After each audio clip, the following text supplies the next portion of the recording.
making stuff with fire, taking steel and making stuff. So this is what I had around. We decided to change the way this gate operated, and we needed a latch for it. Didn't have one.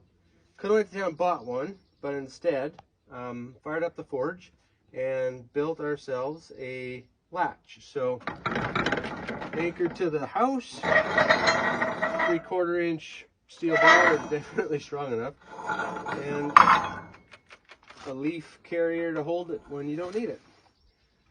That's the benefit of being able to do stuff for yourself. Learn how to make it. Try it.